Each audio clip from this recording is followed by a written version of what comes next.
Hi again, everybody. It's Kevin Canessa coming to you from the newsroom of The Observer and TheObserver.com on this, the 19th day of December. Do you believe it's December 19th already in the year 2023? Sure hope you're enjoying your Tuesday, no matter where it is you are in the country. Here in the Northeast, it's chilly, it's cold, but it is almost winter, so we have to get used to it. Winter hasn't even started yet. We're still 2 days away from winter beginning. Gosh, I don't like this. I miss it, the warm weather already. But as you do each and every Tuesday, welcome me into your home so that I can bring you this week's news. Before we do that, we have a few people to welcome on in today. First, Melanie Ryan. Happy Tuesday, Melanie. Good to see you here. Thank you for spending part of your afternoon with us here on The Observer Live and our little man on the street here, as somebody once called it. And we welcome in our friend Carmen de Jesus as well. Good afternoon, dear Carmen. Hope you're doing well. I was talking to, just the other day, I was talking to Nellie and telling her how much we appreciate all that you do with us here. So welcome on in. Thank you so much. And Adam Ginsberg is here too. Adam says, if it's the one on Valley Brook Avenue, they just opened, they've been open for a good while. Just got some earlier. Yeah. You know, it was funny, Adam. I'm going to get into this in a minute, but I met the owner and I was interviewing him and I said, wow, welcome. This is a very, very unique place. It's great that Lyndhurst is finally going to have a place. And he shut me up and said, no, we've been around in one way or shape or a form or another for 20 years. They've been in other locations. They were doing farmers markets for a long time, and now they have this place on Valley Brook, and it's a really cool place, and I'm glad you've already been out there. So I hope you enjoyed it as much as I did when I got a chance to go out there. But I'm going to get into that in a minute. But before I get to that, I want to start off with this crime story that came in today from Mike Kontarchuk. And you know, the old saying, no good deed goes unpunished, has never been more clear than in this particular case. There was a woman who was in town. It was about 4:30 in the morning, and she was in the street running and calling out for help. So a gentleman pulls over, lets her get into the car, which, you know, that you interpret that as you will. And she says that this guy's got a machete and he's coming after me and she needs help. So can you take me to the police station? Well, the guy said, of course. Yeah, I'll take you. And he starts driving over to police headquarters, which, if you are new to the area or not from here, is on Laurel Avenue by Elm Street, between Elm Street and Forest Street. So as he's driving over there, this Good Samaritan who was trying to help this poor woman who was clearly in distress, he's driving over to police headquarters and he notices in his rearview mirror he's being followed by somebody in a minivan. And the woman says, yeah, that's the guy who was giving me a hard time. He's following us. So he continues along and gets to police headquarters at Laurel Avenue, and he parks the car, and the guy in the minivan rams the car once. But that wasn't good enough. So he reverses out, disengages the connection, because I guess the car's got fused somehow. And then he rams the car a second time.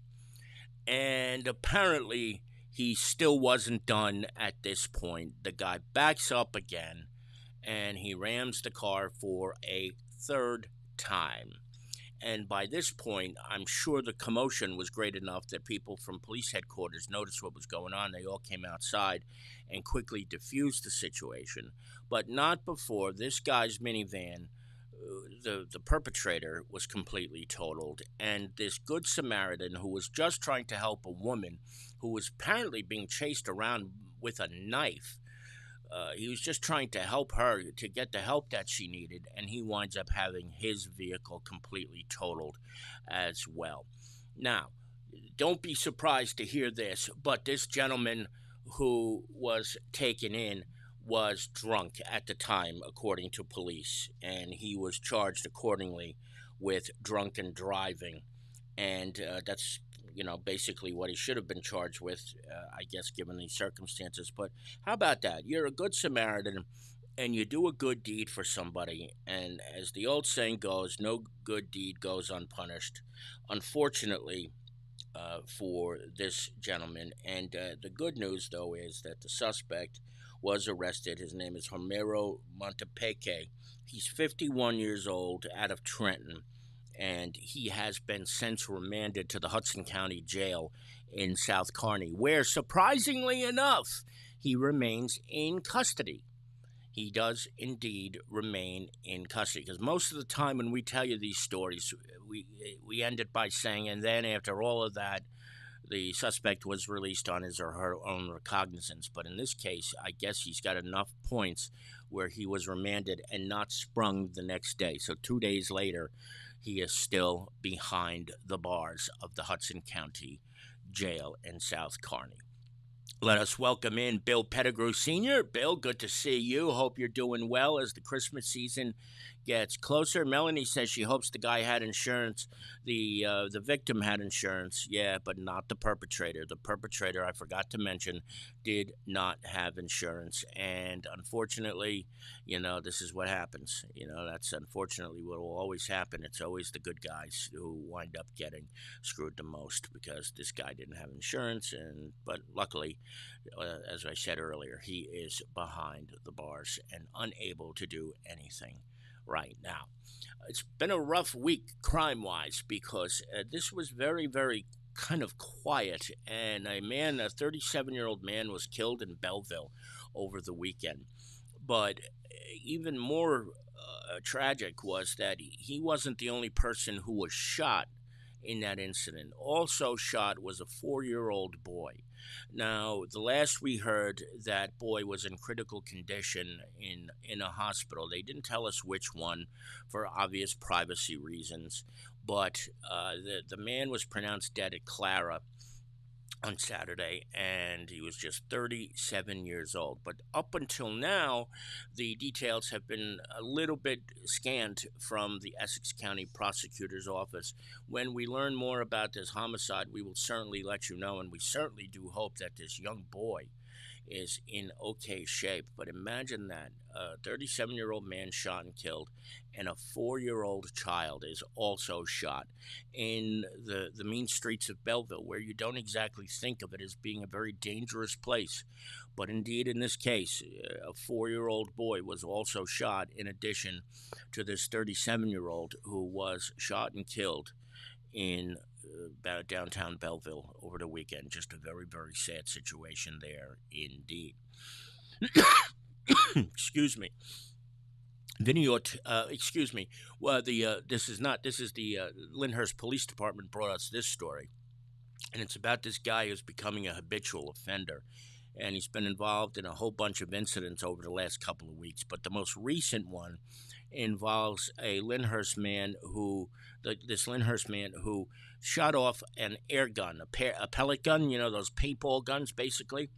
And he shot a victim in the head or the face with one of these bullets, and even though they're not fatal, they can be very, very painful, because they come out at a high projectile speed, and they can certainly cause scarring and bruising and bleeding and all that. And this guy winds up going out and shooting this gun off, and then he, of course, denies that he did it. And when police go to get him in, to bring him into custody, he resists arrest. But it's the third time he's been arrested in a 3-week span. So I hope you'll read this story that's on page number 5, all about this guy who is becoming a habitual offender, and you'll see this pattern that's kind of developing in him.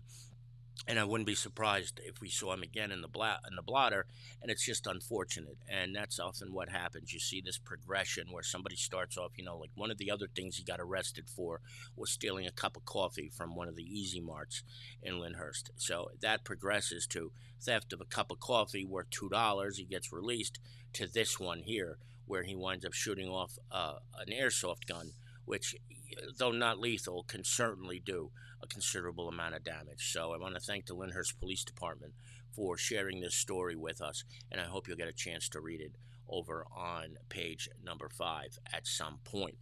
Now, when I started off the broadcast, Adam Ginsberg and I were talking about Pickles, Olives, etc. in Lyndhurst. It's over on Valley Brook Avenue, just in from Ridge Road, and this is a really neat place. Now, it's a specialty shop, so you really have to have a love for pickles, olives, and gourmetish type food, cheeses, spreads, and things of that nature.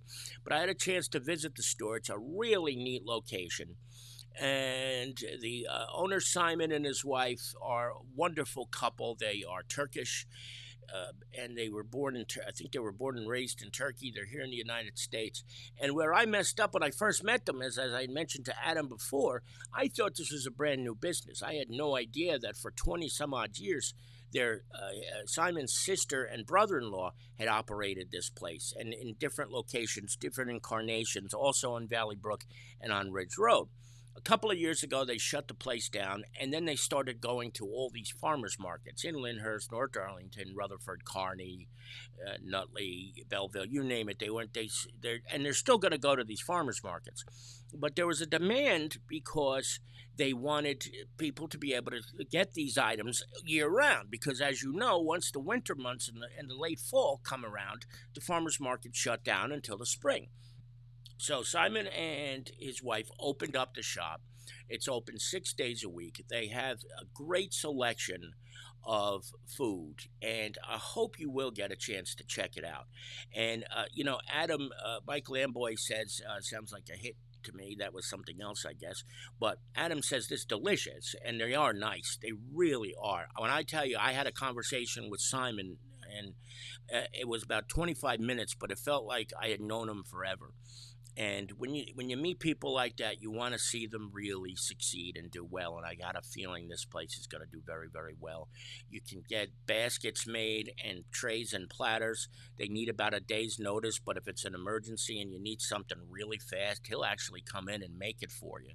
I know Lisa needed something a couple of Saturdays ago for a Christmas/birthday party she was going to, and he came in from home, did Simon, and he made this tray right there for her, and a basket as well.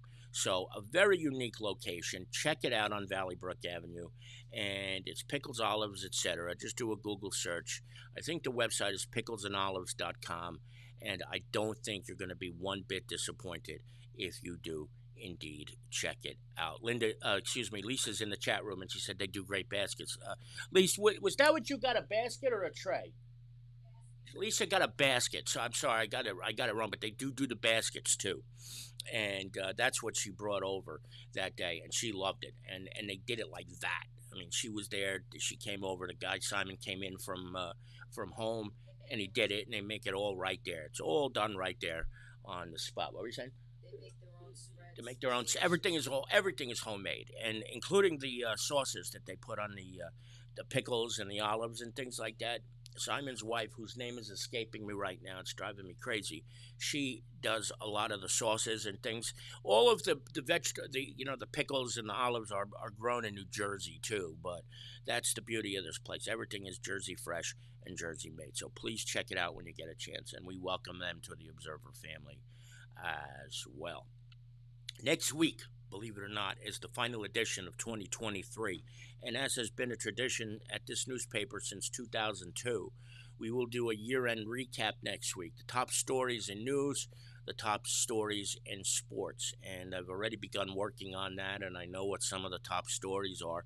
But we'll go through some of those. There was a very tumultuous year, was 2023, that had us see a new mayor elected, 3 mayors in the town of Kearney in one calendar year. And, of course, on a personal note, it was also the year that we lost our Jim Haig. And there's going to be a lot to recap next week. So this is always one of my favorite editions of the year. So when you come back next week, we'll have all of that recap ready to go for you for the final edition of 2023.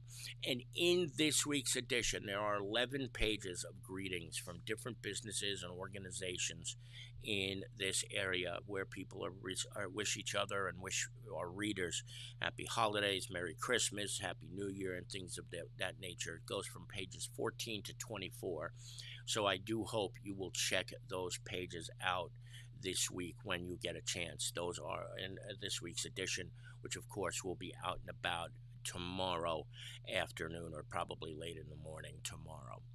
And then we will be back 1 week from today. Now, no, Let me tell you one other thing. Since we are closed on Monday, Christmas Day, our deadlines for this week are all pushed up. So everything is going to be due on Friday. Classifieds, 2 p.m., and obituaries at 10 a.m. on Friday. We'll put the paper together then, and then all of us will go our separate ways as we enjoy Christmas.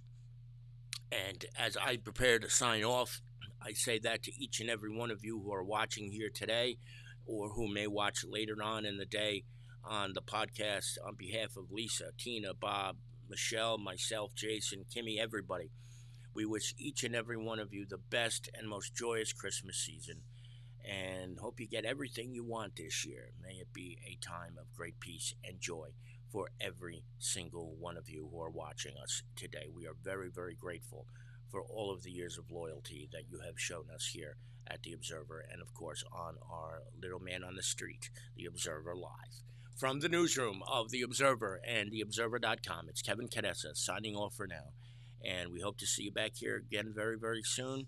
Have a very Merry Christmas, everybody. Be well. Take care.